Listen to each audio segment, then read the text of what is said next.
Bro kabaddi league season 13 இன்னும் கொஞ்சம் நல்லா ஸ்டார்ட் ஆக போகுது. நம்ம தமிழ் தலாஸ் டீம் சாகராத்தியை ரீட்டைன் பண்ணுவாங்களா, ரிலீஸ் பண்ணுவாங்களா அப்படிங்கிற கேள்வி கண்டிப்பாக எல்லார் மனசுலையுமே இருக்கும்.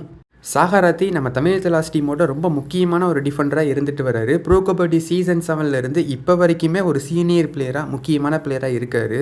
2019 இப்போ வரைக்குமே தமிழ் தலாஸ் டீமோட ஒரு அடையாளமாக நம்ம சாகராத்தி இருக்கார். தமிழ் தலாஸ் டீமோட டிஃபெண்டர்ஸை பற்றி யோசிக்கிறப்ப நம்ம எல்லார் மனசுலையுமே முதல்ல வந்து நிற்கிற பிளேயர் நம்ம சாகராத்தி தான். ஏன்னா அந்த அளவுக்கு பெர்ஃபார்ம் பண்ணியிருக்காரு நம்ம தமிழ் தலாஸ் டீமுக்காக. குறிப்பாக ப்ரோ கபடி சீசன் 8, சீசன் 9 இந்த சீசன்லாம் பயங்கரமாக ப்ளே பண்ணியிருந்தார். சாகராத்தி கிட்ட சரியான டேலண்ட் இருக்குது. அவரோட பர்ஃபார்மன்ஸ்லேயுமே நம்ம பெருசாக எந்த விதமான குற்றச்சாட்டுகளையும் சொல்ல முடியாது. ரொம்பவே நல்ல பிளேயர். ஆனால் பிரச்சனை எங்கே இருக்குன்னா சாகராத்தியோட இன்ஜுரி தான். கடந்த 4 வருஷமாக சாகராத்தியால் ஒழுங்காகவே ப்ளே பண்ண முடியலை. கடந்த 4 சீசனாக அவரால் முழு சீசனையுமே ப்ளே பண்ணவே முடியலை. 5 மேட்ச் 6 மேட்ச் அப்படிங்கிற மாதிரி தான் ப்ளே பண்ணிகிட்டு இருக்காரு. அதுலேயுமே அவரால் பெரிய பர்ஃபார்மன்ஸை கொடுக்க முடியல. கொஞ்சம் டிசப்பாயின்மெண்ட் தான் ஏற்றிருக்காரு. அதுலேயும் போன சீசன் ரொம்பவே மோசம். அதுக்கு முன்னாடி சீசன்ஸ்லையாவது அமீர் ஹசன் பஸ்தாமி இருந்தார். அவர் ரொம்பவே நல்லா ப்ளே பண்ணி கொடுத்துருந்தாரு. சாகராத்தி இல்லாத குறைய ஓரளவுக்கு அவர் நிரப்பிட்டார்.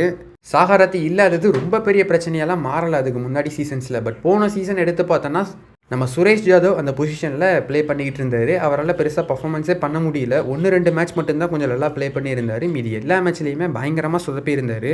அவர் மோசமாக விளையாடுறத பார்க்குறப்பெல்லாம் நம்ம சாகராத்தி தான் ஞாபகம் வராரு. இவர் இருந்திருந்தால் நல்லா ப்ளே பண்ணியிருப்போமே, இவர் இருந்திருந்தால் அந்த டீம் நல்லா விளையாண்டுருப்பாங்களே, நல்லா விளையாட வச்சிருப்பாரு அப்படிங்கிற மாதிரி தான் எல்லாருமே யோசிச்சுக்கிட்டு இருந்தோம். அதுக்கப்புறம் நம்ம அருள்நந்த பாபுலாம் உள்ளே வந்திருந்தார். அவராலையுமே எதிர்பார்த்த பர்ஃபார்மன்ஸை கொடுக்க முடியல. சாகராத்திக்கு பேக்கப்பாக இருப்பார்னு ஒரு ஈரானியன் பிளேயர் எடுத்துகிட்டு வந்திருந்தாங்க. நம்ம அமீர் ஹுசைன் பஸ்தாமிக்கு பதிலாக இவர் தான் வந்தார். அலிரேசா கல்லியாலையுமே போன சீசன் ப்ளே பண்ண முடியல. வீசா பிரச்சனை காரணமாக அவரால் இந்தியாவுக்கே வர முடியல. போன சீசன் ஃபுல்லாக இவருமே ப்ளே பண்ணலை. ஸோ இதுக்கு முன்னாடி சீசன்ஸ் கூட தமிழ் தலாஸ் டீம் ஏதோ தட்டு மாதிரி கொஞ்சம் சமாளிச்சிட்டாங்க. சாகராத்தி இல்லாத பிரச்சனையை ஓரளவுக்கு பஸ்தாமியை வச்சு நிரப்பிட்டாங்க. அந்த ஓட்டையை தமிழ் தலாஸ் டீம் எப்படியோ அடைச்சிட்டாங்க. பட் போன சீசன் இந்த ப்ரோ கபடி சீசன் 12 ஒரு மிகப்பெரிய பிரச்சனையாகவே இருந்தது. அந்த ரைட் கார்னர் பொசிஷன் தான். அங்கே யாருமே ஒழுங்காக ப்ளே பண்ணலை. அந்த ஒரு பொசிஷன் சொதப்போனா ஒட்டுமொத்த டீமோட டிஃபென்ஸுமே சொதப்பிடுச்சு. இப்போ நிறைய பேர் என்ன சொல்கிறாங்கன்னா, இன்னும் எத்தனை வருஷம் தான் நம்ம சாகராத்தியவே நம்பிக்கிட்டு இருக்கிறது? 1 வருஷம் பார்க்கலாம், 2 வருஷம் பார்க்கலாம், 3 வருஷம் பார்க்கலாம், நம்ம 4வது வருஷமும் பார்த்துட்டோம்.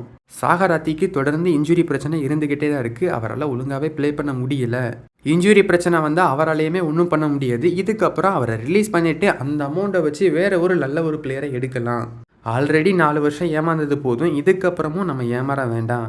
பெட்டர் அவரை ரிலீஸ் பண்ணிவிட்டு ஒரு நல்ல பிளேயரையோ இல்லை ஒரு நல்ல ஒரு யங்ஸ்டரையோ டெவலப் பண்ணலாம் அப்படிங்கிற மாதிரி நிறைய பேர் சொல்கிறாங்க. அதே மாதிரி இன்னொரு பக்கம் இல்லை சாகராத்தி நம்ம டீமுக்கு தேவை. சாகராத்தி ஒரு பயங்கர எக்ஸ்பீரியன்ஸான பிளேயர். PKL சீசன் 7லேருந்து இந்த டீமில் இருக்கார்.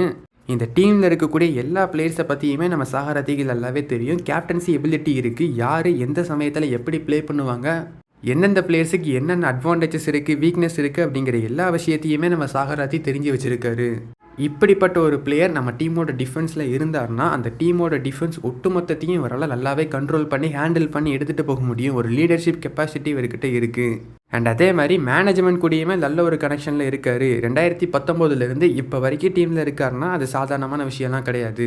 அதே சமயம் சாகராத்தியோட டேலண்ட் பற்றியும் சாகராத்தியோட பொட்டன்ஷியல் பற்றியும் இதுக்கு முன்னாடியே நம்ம நிறையவே மேட்சஸில் பார்த்துட்டோம். அவர் நம்ம டீமுக்கு தேவை அப்படிங்கிற மாதிரி நிறைய பேர் சொல்கிறாங்க.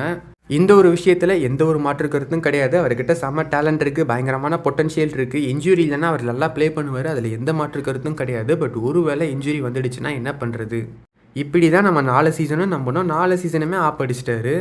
இதுக்கப்புறமும் நம்ம வேண்டாம் அப்படிங்கிற மாதிரி தான் நிறைய பேர் சொல்கிறாங்க. பட் இப்போ தமிழ் தலாஸ் டீமோட மேனேஜ்மெண்ட் பண்ணுறதை வச்சு பார்க்குறப்ப சாகராத்தி ரீட்டைன் ஆகிறதுக்கான வாய்ப்புகள் ரொம்ப அதிகமாக இருக்குது. தமிழ் தலாஸ் டீம் ப்ளே பண்ணுற எல்லா லோக்கல் டோர்னமெண்ட்ஸ்லையும் நம்ம சாகராத்தி ப்ளே பண்ணிக்கிட்டு இருக்காரு. இந்த லோக்கல் டோர்னமெண்ட்ஸ்லாம் சாதாரணமான விஷயம் கிடையாது. இதிலிருந்து தான் தமிழ் தலாஸ் டீம் அவங்களோட NYP பிளேஸை எடுப்பாங்க. இந்த மாதிரி சின்ன சின்ன டோர்னமெண்ட்டில் ப்ளே பண்ண விட்டு யார் எப்படி ப்ளே பண்ணுறா, எந்தெந்த சமயத்தில் யார் எப்படி ப்ளே பண்ணுறாங்க அப்படிங்கிற எல்லா விஷயத்தையுமே அவங்க தெரிஞ்சுக்குவாங்க. ஸோ இப்படிப்பட்ட முக்கியமான மேட்சஸ்க்கு நம்ம சாகராத்தியை அனுப்பியிருக்காங்க. எல்லா மேட்சுமே சாகர் ப்ளே பண்ணிக்கிட்டு இருக்காரு கேப்டனாக. அண்ட் அதே மாதிரி முன்னாடியே சொன்ன மாதிரி மேனேஜ்மெண்ட்க்கும் அவருக்கும் இடையில நல்ல ஒரு ரிலேஷன்ஷிப் இருக்குது. So no problem. மேனேஜ்மெண்ட் சைடில் பெருசாக பிரச்சனை இல்லை அப்படிங்கிறது இந்த ஒரு விஷயத்தை வச்சுமே நம்ம கொஞ்சம் கிளியர் பண்ணிக்கலாம்.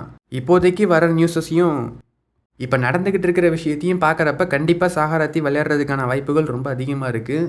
தமிழ் தலாஸ் டீம் ரிலீஸ் பண்ணுறதா இருந்தால் கண்டிப்பாக இந்த மாதிரி மேட்சஸ்க்கு தமிழ் தலாஸ் டீம் இவரை கூட்டிகிட்டு வரமாட்டாங்க. ஒரு கேப்டனாக இந்த டீமை அப்சர்வ் பண்ணுறதுக்கு நம்ம சாகராத்தியை அனுப்பியிருக்காங்க. ஸோ மேக்ஸிமம் சாகராத்தி ரீட்டைன் ஆகிறதுக்கான வாய்ப்புகள் ரொம்ப அதிகமாக இருக்குது. ஒரு பக்கம் சாகராத்தியோட fans and true Tamil Thalas team ஃபேன்ஸ்லாம் நிறைய பேர் சாகராத்திக்கு சப்போர்ட் பண்ணிக்கிட்டு இருக்காங்க. இல்லை அவர் நம்ம டீமுக்கு நிறையவே பண்ணியிருக்காங்கன்னு. பட் இன்னொரு பக்கம் இல்லைப்பா அதெல்லாம் தேவையில்லை, டீமுக்கு நல்லது நடக்கணும்னா கண்டிப்பாக சாகராத்தி வெளியே போகணும், அவருக்கு பதிலாக ஒரு புது யங்ஸ்டரை அந்த இடத்துல எடுத்துகிட்டு வரணும் அப்படிங்கிற மாதிரியுமே நிறைய பேர் பேசிக்கிட்டு இருக்காங்க. நிதேஷ் மாதிரி ஒரு பிளேயரை டெவலப் பண்ணணும்னு பேசுகிறாங்க. ஸோ என்ன நடக்க போகுது அப்படிங்கிறது தெரியல. இப்போ ரியாலிட்டியை பார்த்தோன்னா சாகராத்தி தமிழ் தலாஸ் டீமில் ப்ளே பண்ணுறதுக்கான வாய்ப்புகள் 90% இருக்குது. உங்கள் ஒப்பீனியன் என்ன? ப்ளே பண்ணால் நல்லா இருக்குமா, இல்லை பெட்டர் ரிலீஸ் பண்ணுறதே நல்லதான், 4 வருஷம் பார்த்ததே போதுமா அப்படிங்கிறத கீழே காம்பாக்ஸில் கமெண்ட் பண்ணுங்கள். ஆர் ஒரு பெட்டரான பிளேயரை எடுத்துகிட்டு சாகராத்தியுமே உள்ளே வச்சிருக்கிறது தமிழ் தலாஸ் டீமுக்கு நல்லதா அப்படிங்கிறதையுமே கீழே காமெண்ட்ஸில் கமெண்ட் பண்ணுங்கள். தேங்க்யூ ஃபார் வாட்சிங்.